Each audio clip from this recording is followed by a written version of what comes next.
Okay, our day, we're trying that our day should look like a regular day, like up to the war. If we would change this, then everything would collapse.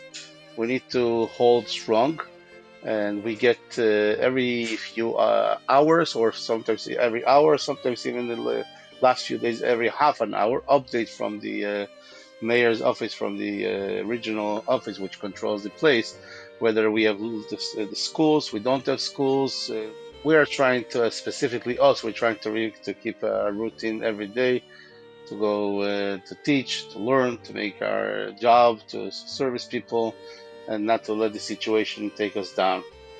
Even more so, we're trying to be more available to people because we are really needed more now than ever. Welcome to Ordinary People with Extraordinary Stories. I'm Chana Weisberg, host of this podcast. Joining me today, we have Rabbi Sholom Hertzel, all the way from Chabad of Golan Heights.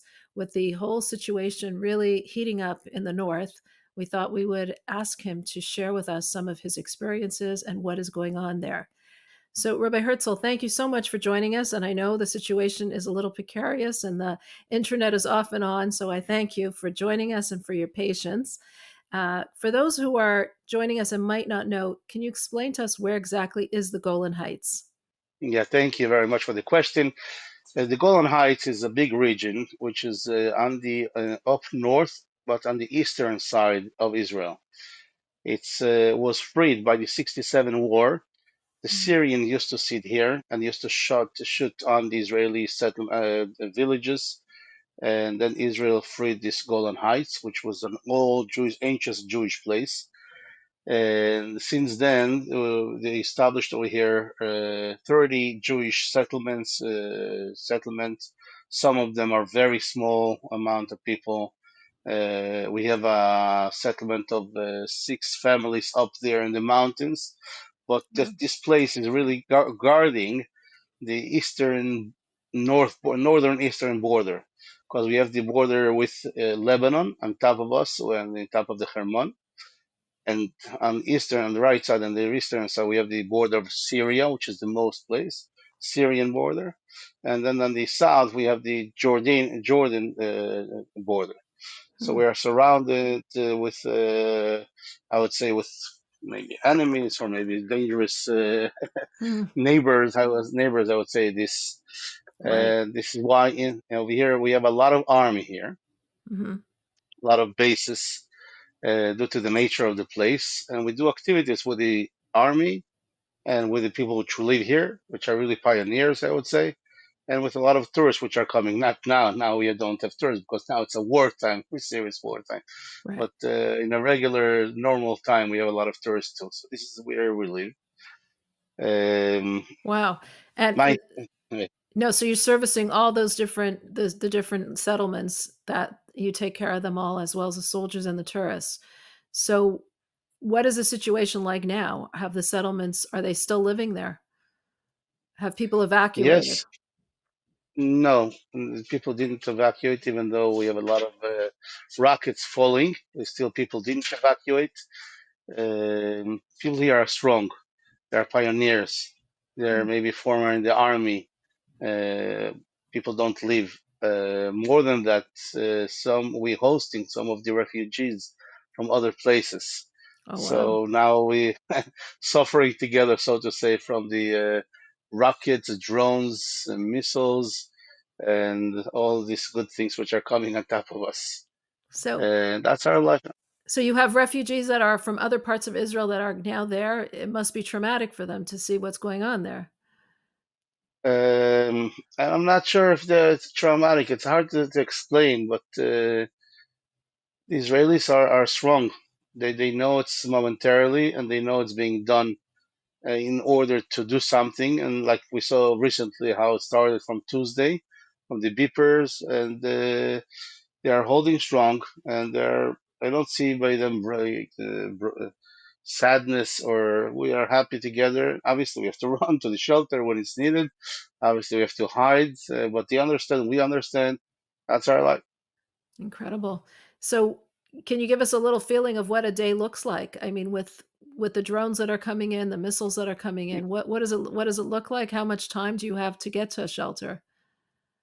Okay, our day, we're trying that our day should look like a regular day, like up to the war. Mhm. If we would change this, then everything would collapse.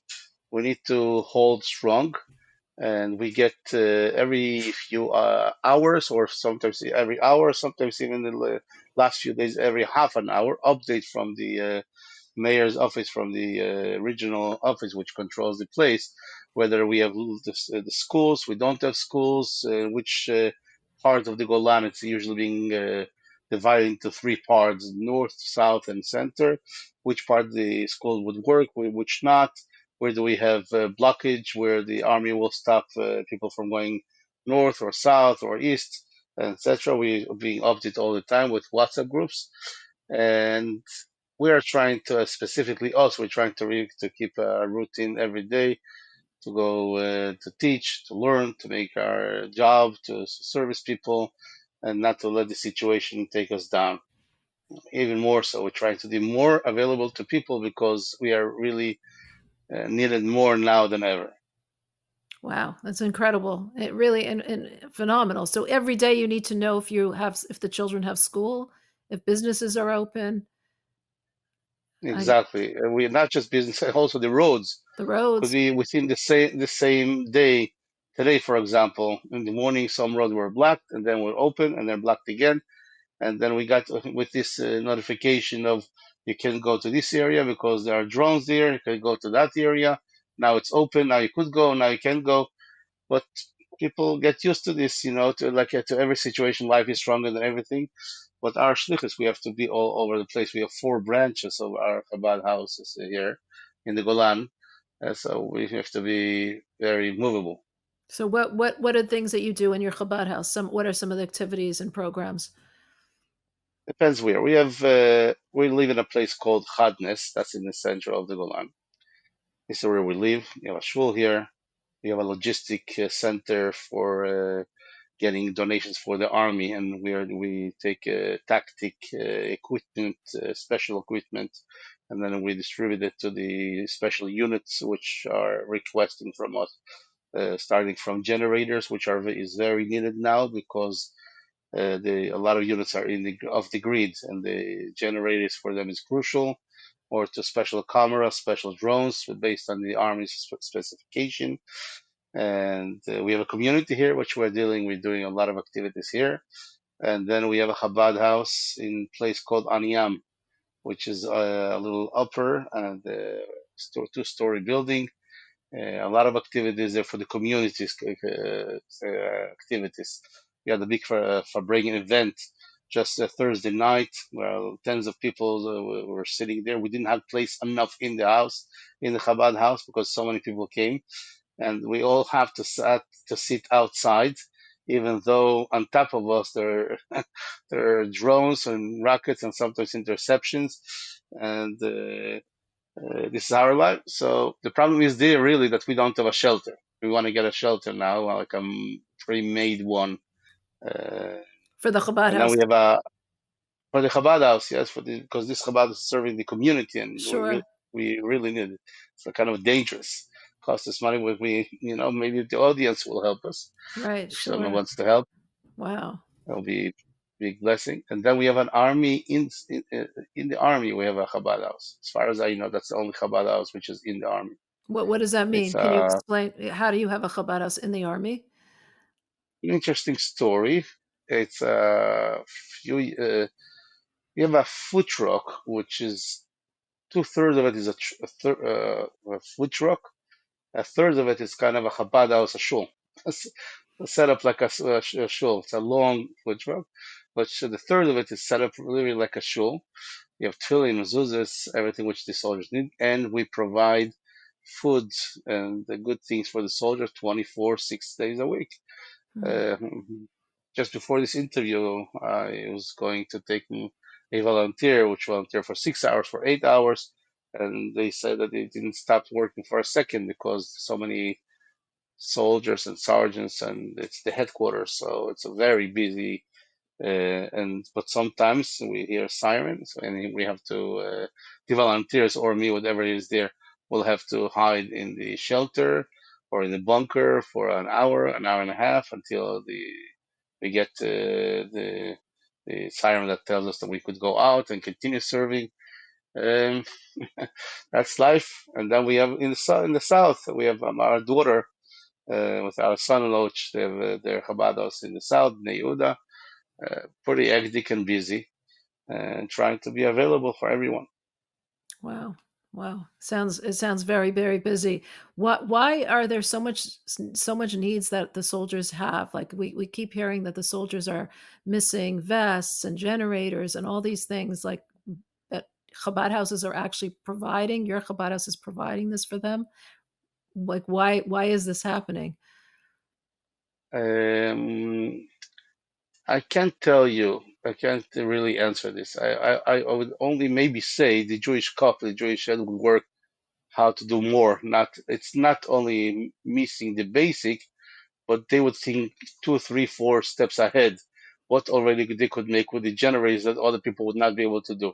Mhm. So they are governments. They are not Mhm. people which Mhm. making a minus. They don't start from minus, but they do special things.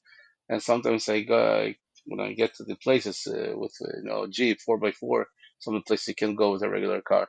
I see what are they doing there. It's just amazing, even in small units, and it Wow. really makes us happy to give them whatever they need and request because they use it for good things. Wow, incredible. So, aside from the physical things that you're providing them, the food and the equipment, I'm assuming you also are taking care of their spiritual needs. How are they reacting to that? Very good. They need a lot of soldiers, which Orthodox or traditional or just regular, which they want tefillin, they want mezuzahs, and a lot. Today I got requests for 100 mezuzahs Wow. for new facilities. Uh, we got requests for tefillin, either to check tefillin or tefillin which are missing to give tefillin. We have a lot of talks with soldiers. We need to, which they would pour their heart to, with us. A lot of foods.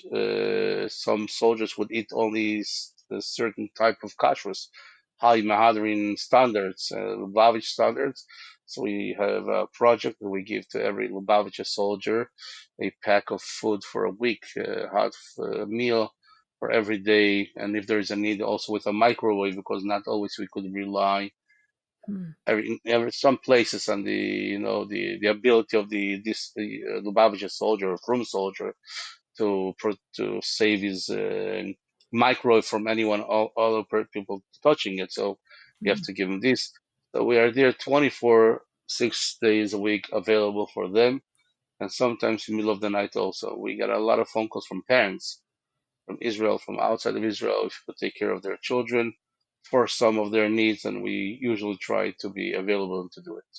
Incredible. Wow, just incredible.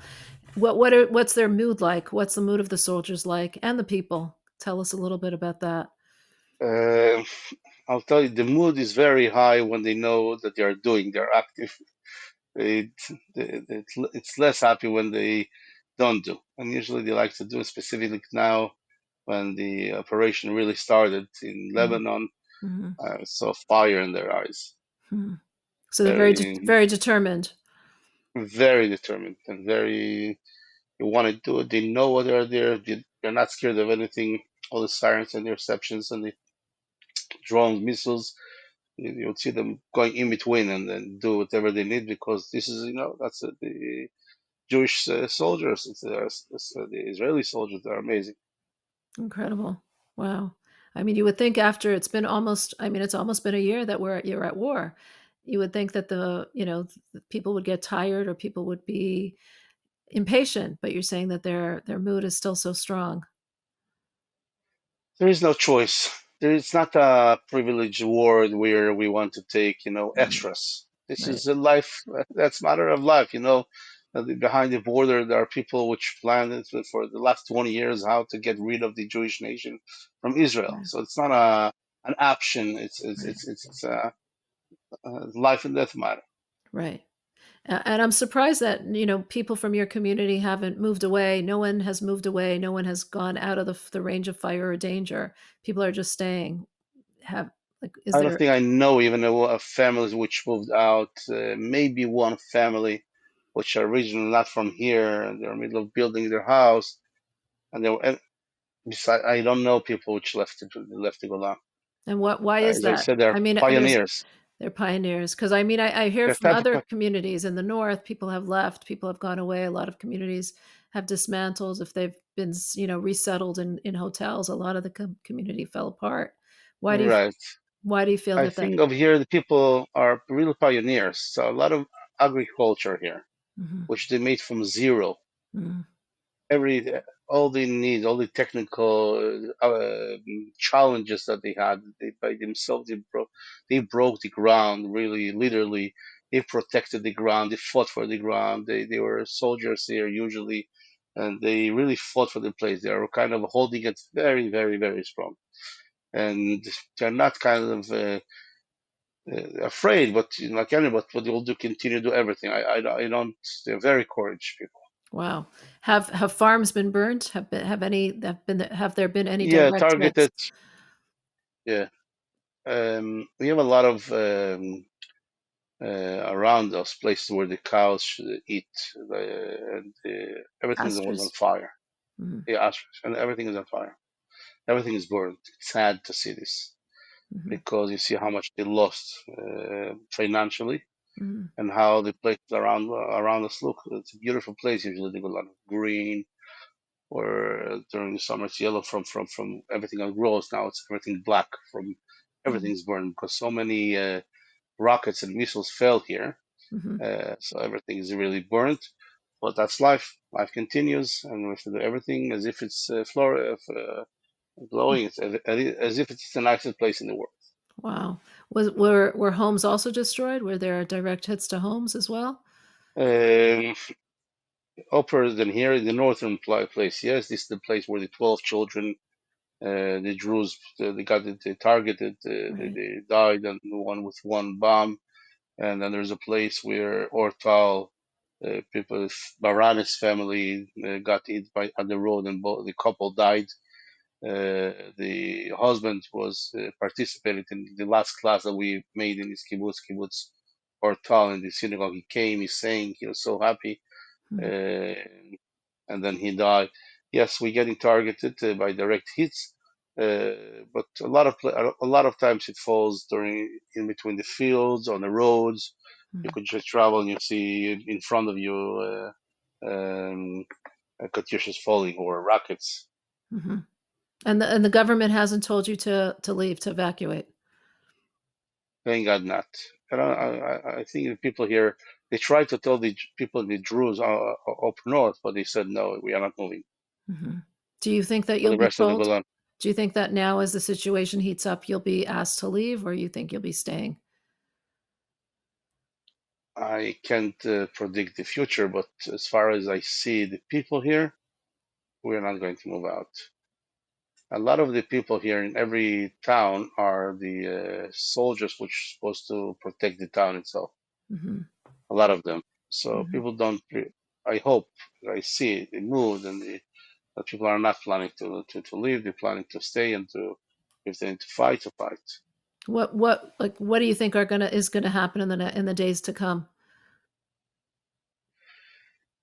Again, as I said, I can't predict. I'm not a prophet, but it seems that the war expands now, right now in Lebanon, going very well.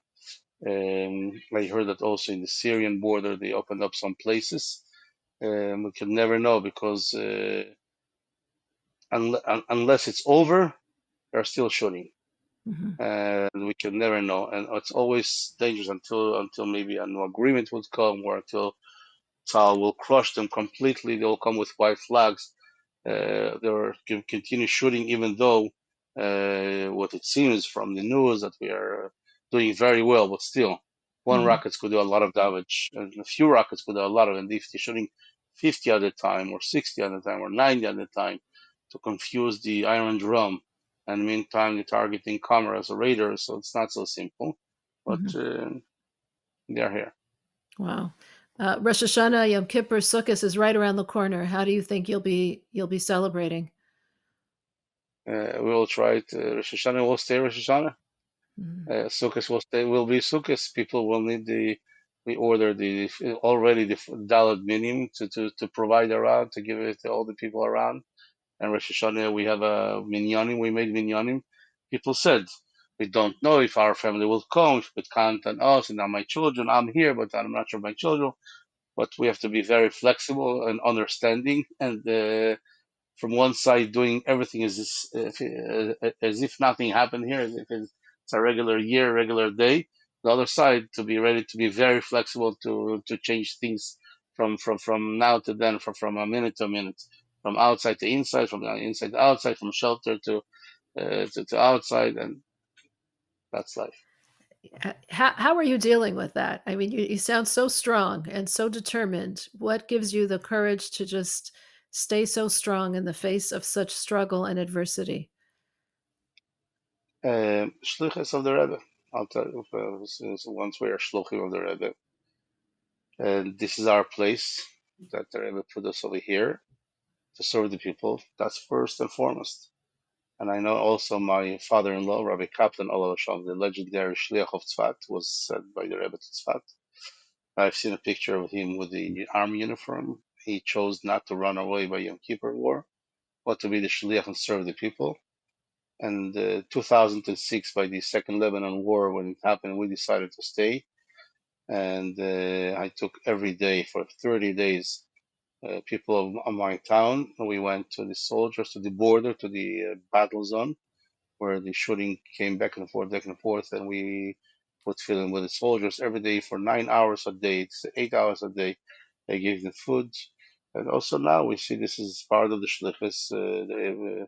We have to be here, and we'll try to be here.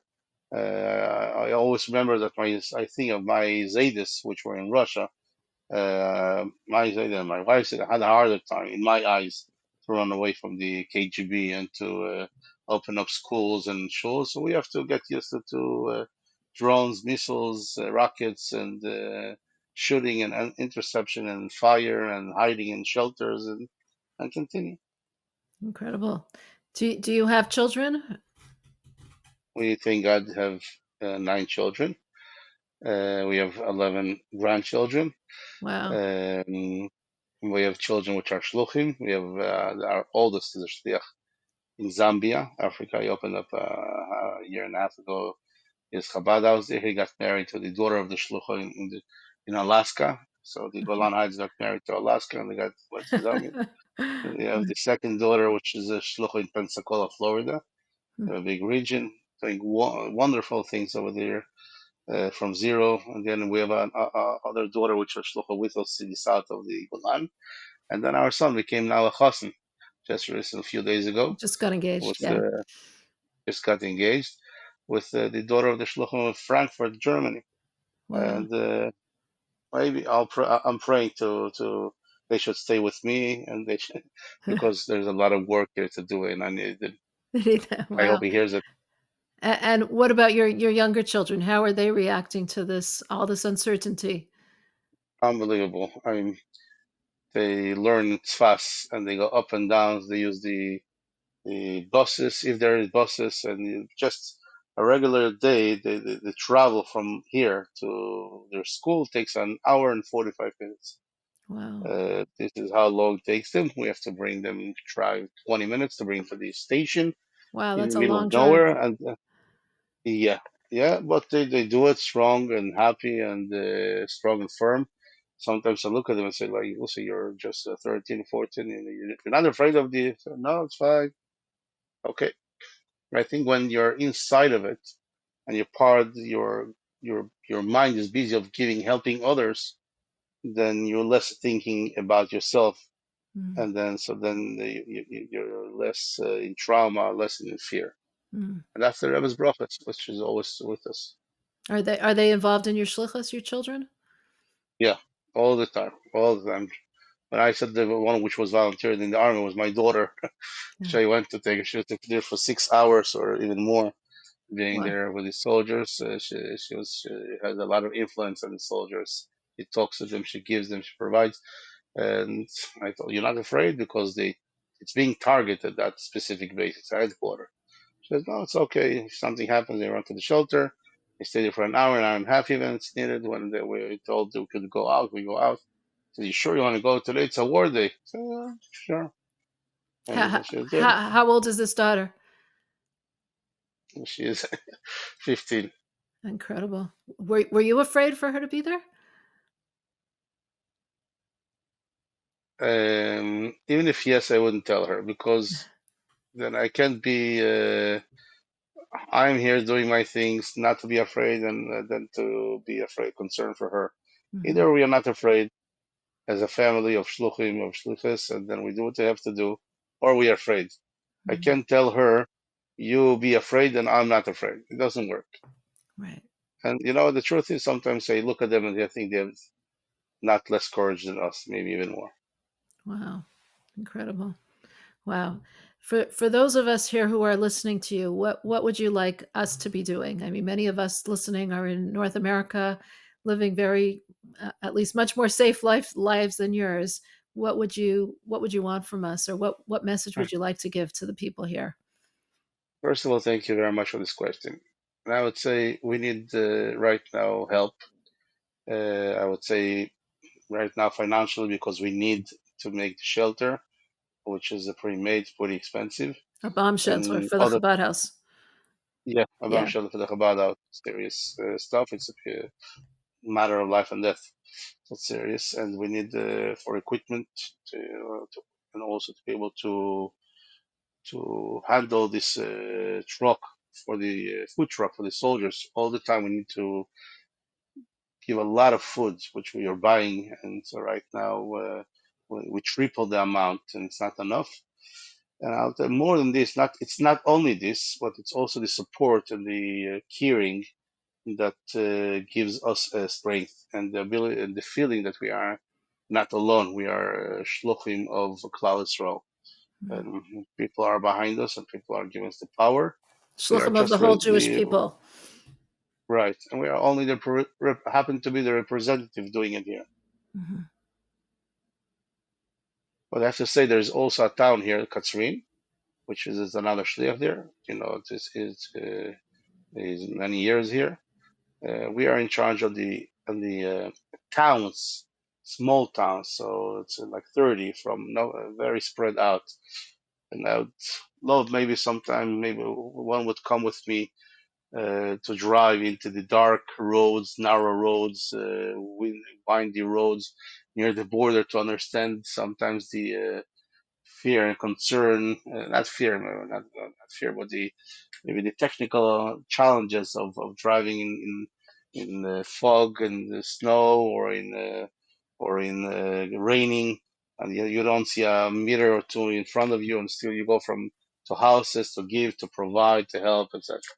So if you could help, if people outside of Israel could help, want to, because I'll tell you, at the beginning of the war, everyone went down to the south, which was really needed. Yeah. Mm-hmm. Obviously, they need the support, and you saw entire Am Israel going down there and really help.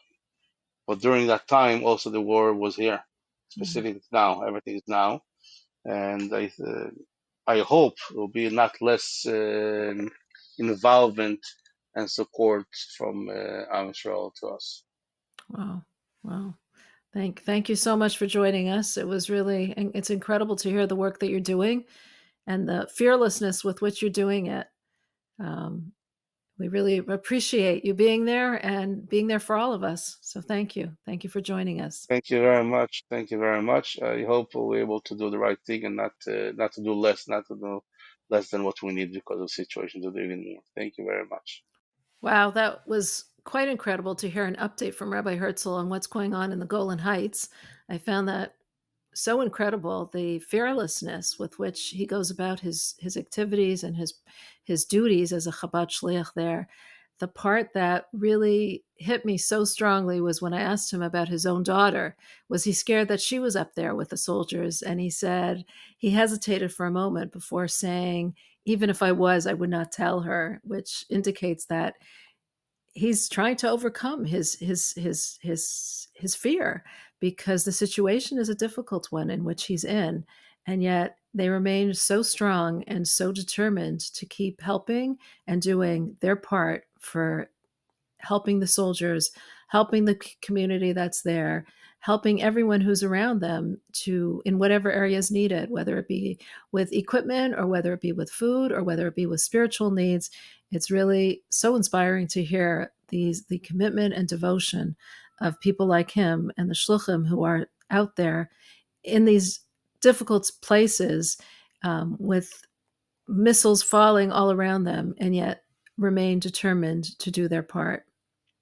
If you enjoy watching these videos and interviews of incredible people, please make sure you are subscribed to Chabad.org/extraordinary. I'm wondering if you're seeing us as well on Spotify or Apple Music. Give us a comment below. Let us know if you're watching there and how you're feeling when you watch it, when you're on the go. Let us know also what inspires you when you hear these interviews. What did you think about when you heard Rabbi Hertzel's account, and how we can help him, and what we can do to share in the burden? Let us know your thoughts and let us know what you feel about these interviews.